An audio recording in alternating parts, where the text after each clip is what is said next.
bampita Ahwera Trisha nze Miss Africa wa Miss World Next Top Model 2024 nga nakakomawo kati ssaawa zino era mbebaza nnyo okunkulisaayo n'okumpa kano akakisa okubeera wano. Katono nnyo sooka onnyonnyole ku mulabi kitegeeza ki ekyo kyewawangudde kuba abamu bayizo bba tebakimanyi. Kyenawangudde kiri part of modeling career yange ndi model so kyenawangudde zabadde competitions e Lebanon nga za Miss World Next Top Model so nga banoonyamu abantu abasinga 12 so nga nze nagira mu kifo ky'omusanvu. Wano e Uganda obadde ebintu ebyo obikola? Sibikolangako kuba sibeera wano. Obadde obikolera luta? In different countries. Kuba eno yali Lebanon, then eyaddako yali mu Turkey, then endala yali Belarus. Naye nga wano e Uganda teweetabangako mu mpaka mu beauty pageant yonna? Sikikolangako.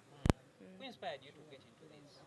My mother, mama wange yayagala nnyo mbeere model so nekituuka nga nange nkyagala nnyo kikola. Kati wewawangudde ebyo byewawangudde bakusuubiramu ki bo nga bo oba ne bannayuganda bakusuubiremu ki? Right now ndi in contact ne management yange tugenda kukola first of all ku bavubuka kuba ndi muvubuka naddala abawala tugenda kulabirira ku bantu abakyala balina mental issues abo batamaliriza kusoma tulina tetuplaninga like in future but ebyo byonna tuba tulina obyogera mu kaseera ko mu maaso. Crowning ejjira erina ebintu ebirala byejjirako incentives oba just ofuna bufunyi ekyo era biki bwe bibaawo? Ekisooka tigoli wano ozze wano lwa crown kyo kyekisooka. Ekyokubiri nti ogetinga exposed mu bantu. Then ekyokusatu you get to work with different brands kuba mu pageant mu ba sponsors tebaba nti bantu babeera bananyini brands so kati bw'owangula bakugamba nti ogenda njagala onkole naawe mweno brand yange webityo era kyowangula tekikutwala ku career endala.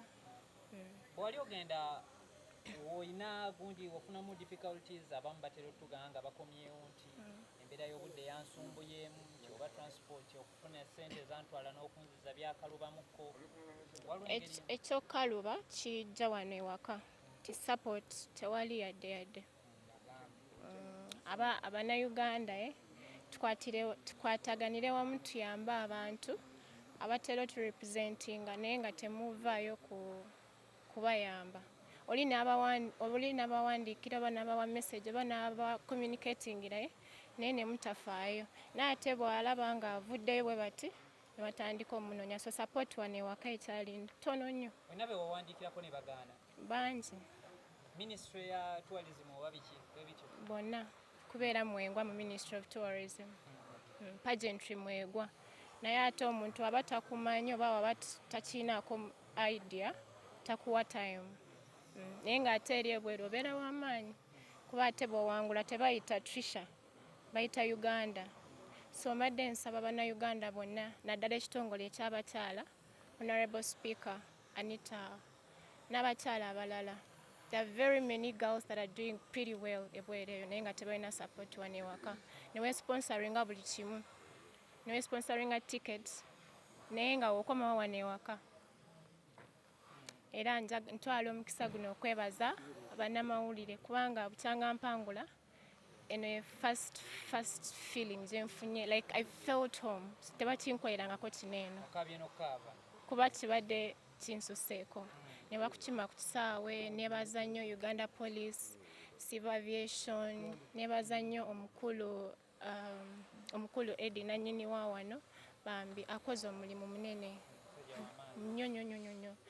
Nebaza ne Kim Swaga, Miles Ramiti, media namwe abali wano eno, manager wange, family yange, bonna mbebaza. I just think nkowoola abakyala kuba ndi muwala ebintu bye ngenda okukolako mba nnyina otuukirira abantu abali mu maanyi so wenziramu obatuukirira ne mudduka tebalina kudduka kubanga ekintu ng'okirimu ng'oyagala okukola ekyenjawulo bambi batuwe ku budde batuwulirize. Kubanga nsobola okuggwamu amaanyi ne ŋŋamba ye lwaki representinga Uganda nga tebanfaako. N'ate oba olina support mu bakyala abali waggulu eyo oba oddamu essuubi.